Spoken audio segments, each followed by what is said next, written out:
All right. So, have you ever really thought about talking? I mean, it seems so simple, right? We open our mouths and words come out. Well, it is pretty amazing when you stop and think about it. It's so natural for us. It is. But underneath that everyday miracle of communication is, well, this really complex system. And that system is exactly what we're going to unpack today. We're going deep on the sounds of speech, how we make them, and how we understand them, especially for those of you just starting to learn about linguistics, the science of language. And you know what's fascinating? Once you understand the basics of how these sounds work, it opens up a whole new appreciation for how different languages work all around the world. Totally. We're kind of cracking the code of talking. And to crack that code, we have to look at two key things. The first is phonetics, and the second is phonology. Now, to keep it simple, I think of it this way. Phonetics is like the detective work, like Sherlock Holmes, examining every little detail of each sound. Yeah. And phonology, that's like Dr. Watson, taking all those clues that phonetics gives us and figuring out the patterns and logic behind how those sounds fit together in a specific language. Exactly. So let's start with the detective work, shall we? Phonetics. So basically, this is the science of speech sounds themselves. It's not about the language they belong to. It's just about the pure physics of sound, how the sounds are made, how they travel through the air, how our ears pick them up and our brain interprets them. And what's really cool about phonetics is that it has these like three different branches, and they all look at sound from a different angle. Oh, okay. So what are the three branches? So first you got articulatory phonetics. This one focuses on, like, the instruction manual of speech. How do we actually produce sounds with our bodies? You know, our lungs pushing air, our vocal cords vibrating, and all of the gymnastics our tongue and lips and teeth do to shape those sounds. And you can even feel it yourself. Say the P sound and then the T sound. Notice how your mouth moves differently. Yeah. For P, my lips close, but for T, my tongue is up against my teeth. Wow, it really is like a musical instrument in there. Right. And then the next branch is acoustic phonetics. This is where we shift our focus from the speaker to the sound wave itself. You know, like how it travels through the air to reach a listener. We look at things like the shape of the sound wave, its frequency, which we perceive as pitch, and the amplitude, which we hear as loudness. Ah, so this is where all those cool scientific tools come in, right? Like those spectrograms, which give you like a visual representation of the sound wave. Exactly. They let us really dissect each sound and see its unique acoustic fingerprint. And finally, we have auditory phonetics. This is the study of how we as listeners perceive those sounds and process them. Like, how do our ears and brains know the difference between ba da da? That's what auditory phonetics is all about. So our ears and brain are kind of like super sophisticated audio processors, constantly taking in sound waves and turning them into something meaningful. That's a great way to put it. Now, we've talked about the raw materials of sound, but those sounds don't mean anything on their own, right? So that's where we move from phonetics to phonology. Okay, so phonetics is like the big box of all the sounds humans can make. And then phonology comes in and says, okay, this language uses these sounds and these other sounds. Is that right? Yeah, that's a good way to think about it. Phonology looks at how a specific language takes those sounds and organizes them to create meaning. And the basic unit of meaning in phonology is the phoneme. It's kind of like the mental blueprint for a sound that allows us to distinguish one word from another. Okay, I think I'm getting it. And this is where the example you mentioned earlier comes in, right? About the T sound in English. Yeah, exactly. Like, think about the word top. When we say Yeah. that word, the T usually comes out with a puff of air. We can write that with a special symbol T.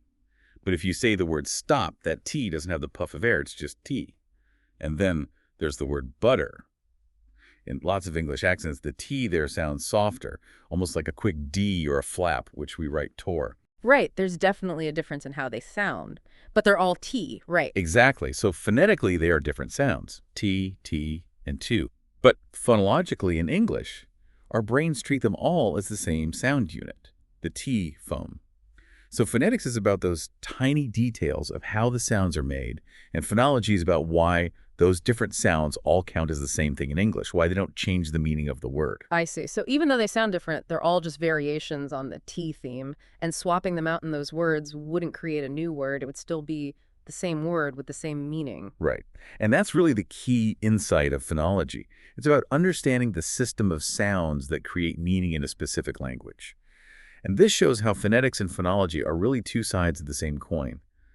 Phonetics gives us the full picture of all the sounds humans can make, and phonology shows us which of those sounds a specific language uses and how those sounds work together to make words different. You know, like the classic example, pat versus bat, just one tiny sound difference, but two completely different words. So this is all really interesting, but why should someone who's just starting to learn about linguistics care? What's the point of knowing all these detailed differences between sounds? Well, it might seem like a very specific area, but actually, it's incredibly relevant in lots of different fields. First of all, it's the foundation of linguistics itself. If you want to understand how language works, you need to know about the sounds that make up words. But it goes beyond that. It's important for language teaching and learning, especially for helping people pronounce words correctly. And it's crucial for speech therapy, where therapists use it to diagnose and treat speech disorders. Right, so it has real-world applications. Oh, absolutely. And then you've got forensic linguistics, where they analyze voice patterns to, like, identify someone based on their voice. It's like something straight out of a detective show. It totally is. And then there's all the technology we use every day, like computer science and AI. Things like voice recognition and speech synthesis, which are used in virtual assistants, like Siri and Alexa. They all rely on a deep understanding of speech sounds. And even in anthropology, studying the sound systems of different languages can tell us a lot about how cultures develop and how languages have changed over time. Ah, that's way more relevant than I thought. Okay, so we've talked about how each language uses different sounds, but is there like a universal set of rules for how those sounds work? Or is every language totally different? That's a really interesting question, and linguists have been debating this for a long time. There was this early idea called linguistic relativity. One of the pioneers of this was Edward Sapir, and basically it suggested that the language we speak shapes how we think. So in a very strong version of this idea, you could argue that if two languages have wildly different sound systems, it might mean those speakers actually perceive the world differently. But while that idea was influential, most linguists today don't agree with it in its strongest form. So it's not like speaking a certain language completely changes how you see the world. Right. Languages definitely have their own unique sound systems, but there probably are some universal principles or limitations to how those systems can work. Like Noam Chomsky, for example, came up with the theory of universal grammar. This theory says that humans are born with a kind of blueprint for language, and that includes some basic rules for how sound systems can be structured. So even though languages sound incredibly diverse, they're probably not infinitely diverse. So it's like we all have the same basic instrument, but each culture plays it in a slightly different way. Exactly. And all of this connects back to how our brains work, too. Think about how babies learn language. They start by babbling, making all sorts of sounds, basically exploring the full range of what their vocal cords can do. But then they start to pick up on which sounds are important in their language and how those sounds go together to make words. And this learning process actually changes their brains, forming new neural pathways. So the sounds of our language actually shape our brains. Yes. That's why the debate about linguistic relativity is so interesting. Even if the strong version isn't true, there's no doubt that the sounds we learn become a fundamental part of how we process information, how we categorize things, how we think about the world around us. Fascinating. Okay, one last thing I'm curious about. You mentioned that linguists use all these special symbols and rules when they talk about sounds. Why can't we just describe them using normal words? Yeah, it seems complicated at first, right? But there's a good reason for it. You see, everyday language is great for everyday conversation, but when you're trying to scientifically analyze speech sounds, you need more precision. For example, saying that the P sound in pin has a puff of air is less precise than using the symbol P grease. Those symbols are like a universal code for speech sounds, so no matter what language you speak, everyone understands exactly what sound you're talking about. So it's a way to be really specific and avoid confusion. Right. And those formal rules, like the one about the T sound becoming a flat between vowels, help us describe the patterns of sound change in a clear and concise way. But probably the most important reason for using this formal system is that it allows us to test our theories scientifically. You see, in science, a theory needs to be testable. It needs to be possible to prove it wrong. And if we're just using vague descriptions, it's really hard to test those ideas. But with formal rules, we can make very specific predictions. For example, we can say, in this dialect of English, does the K sound always become a G before a nasal sound? And then we can go out and collect data to see if that prediction is true or not. So it's about moving beyond just observing language to actually testing our ideas. So I think what we've learned today is that something as simple as speaking is actually this incredibly complex and beautiful dance of sounds.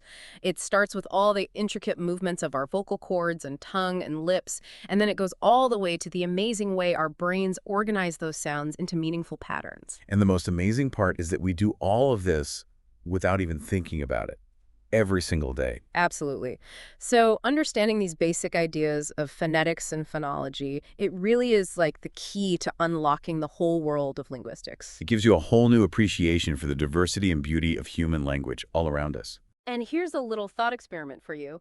Next time you're listening to someone talk, or even when you're talking yourself, pay attention to the subtle differences in the sounds.